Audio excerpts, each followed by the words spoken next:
प्रिय बहनों, आज हम सभी कक्षा षष्ठ नागरिक शास्त्र में सरकार क्या है इसका अध्ययन कर रहे थे।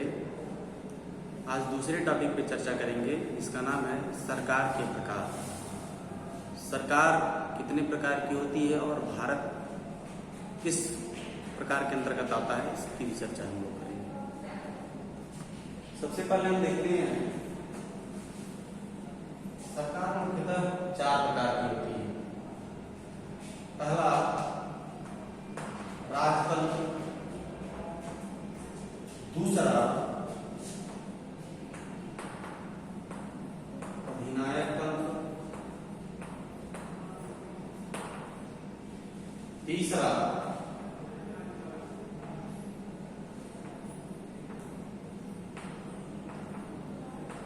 कुलीन तंत्र और चौथा लोक। भारत का जो स्थान है वह चौथे प्रकार के शासन में आता है। यानी भारत क्या है? एक डेमोक्रेटिक कंट्री है। भारत एक लोकतांत्रिक देश है। सरकार को निर्णय लेने और कानूनों का पालन करवाने यानी उन्हें बाध्य करने की शक्ति कौन देता है? यह प्रश्न हमारे सामने है। इस प्रश्न का उत्तर इस बात पर निर्भर करता है कि उस देश में सरकार कैसी है। इस प्रश्न का उत्तर इस बात पर निर्भर करता है कि उस देश में सरकार। अब यदि हम भारत के परिप्रेक्ष्य में बात करें तो भारत क्या है? एक लोकतांत्रिक देश है। यहाँ पे एक लोकतांत्रिक सरकार है। इस लोकतांत्रिक व्यवस्था को पाने के लिए हमने बहुत लंबी लड़ाई लड़ी है संसार में, और कई देश जहाँ लोगों ने लोकतंत्र लाने के लिए संघर्ष किए। लोकतंत्र की मुख्य बात यह है कि लोगों के पास अपने नेता को चुनने की शक्ति होती है। वह अपने नेता को चुन सकता है। इसलिए एक अर्थ में लोगों का ही शासन होता है। यानी कि वह व्यक्ति जो अपने सरकार को चुनता है, एक तरह से वह खुद ही शासन कर रहा है। लोकतंत्र में मूलभूत विचार यह है कि लोग नियमों को बनाने में भागीदार बनकर खुद ही शासन करते हैं। जैसे कि हम अपनी बात को अपनी प्रतिनिधियों के माध्यम से विधायिका में पहुंचाते हैं, और वह जो प्रतिनिधि हैं वह हमारे बारे में क्या करते हैं? फैसला लेते हैं, कानून बनाते हैं, नियम बनाते हैं, वो एक व्यवस्था बनाते हैं जिसके अनुसार पूरा देश या एक राज्य चलता है। ये प्रतिनिधि मिलकर सारी जनता के लिए निर्णय लेते हैं। आप देखते होंगे कि आजकल कोई भी सरकार अपने आप को तब तक लोकतांत्रिक नहीं कर सकती जब तक वह देश के सभी वयस्क नागरिकों को वोट देने का अधिकार ना दे।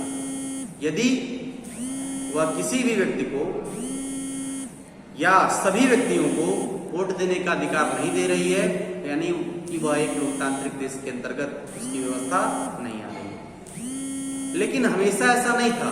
आप जैसा आज देखते हैं कि हमेशा ऐसा नहीं था। आप विश्वास नहीं कर सकते हैं, एक ऐसा भी समय था जब लोकतांत्रिक सरकारें औरतों और गरीबों को चुनाव में भाग लेने नहीं देती थी। अपने शुरुआती दौर में सरकारें केवल उन्हीं पुरुषों को वोट देने का अधिकार देती थी जो पढ़े लिखे थे, जिनके पास अपनी संपत्ति होती थी। इसका मतलब यह है कि औरतों और गरीबों और अशिक्षितों को वोट देने का अधिकार नहीं था। मतलब केवल उन्हीं को अधिकार था कि जिनके पास संपत्ति है और जो पढ़े लिखे लोग हैं।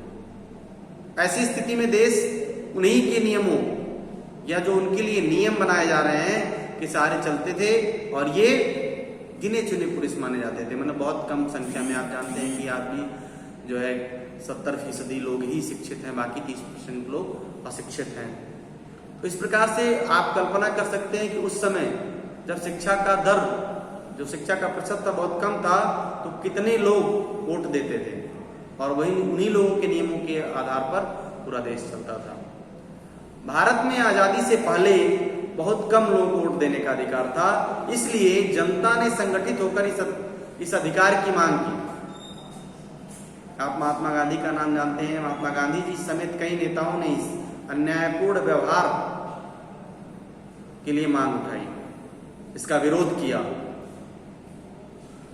1931 में एक डेट है 1931 का, जिसमें यंग इंडिया एक पत्रिका छपती थी, जिसमें महात्मा गांधी जी लिखते हैं, क्या लिखते हैं कि मैं यह विचार सहन नहीं कर सकता था कि जिस आदमी के पास संपत्ति है वह वोट दे सकता है, लेकिन वह आदमी जिसके पास चरित्र है पर संपत्ति या शिक्षा नहीं है, वह वोट देने का अधिकार नहीं रखता है, या वह वोट नहीं दे सकता है।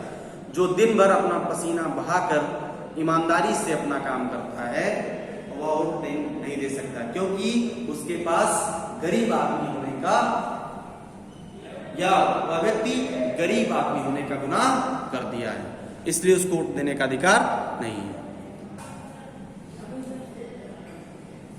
संसार में कहीं भी सरकारों ने स्वेच्छा से अपनी शक्ति लोगों के साथ नहीं बांटी। पूरे यूरोप और अमेरिका में महिलाओं और गरीबों को सरकार के कार्यों में भागीदारी के लिए हमेशा संघर्ष करना पड़ा। महिलाओं द्वारा मताधिकार के लिए किए गए संघर्ष ने प्रथम जो विश्व युद्ध हुआ था के दौरान मजबूती पकड़ी, और इस आंदोलन को महिला मताधिकार आंदोलन भी कहते हैं। और अंग्रेजों ने या अंग्रेजी में इसे अंग्रेजों के साथ इन्होंने मिलकर के उस लड़ाई को या अंग्रेजों के विरोध में इस लड़ाई को लड़ा। युद्ध के दौरान बहुत से पुरुष लड़ाई में थे, इसलिए महिलाओं ने उन कामों को करने के लिए भी बुलाया जो पहले पुरुषों के काम माने जाते थे। तो इस प्रकार से बहुत संघर्ष के बाद महिलाओं और पुरुषों को समान रूप से अधिकार दिया गया और समानता मिली।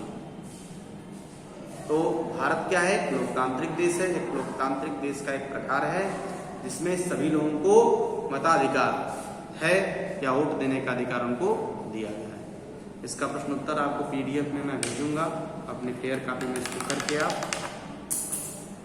लेकर आएंगे। धन्यवाद।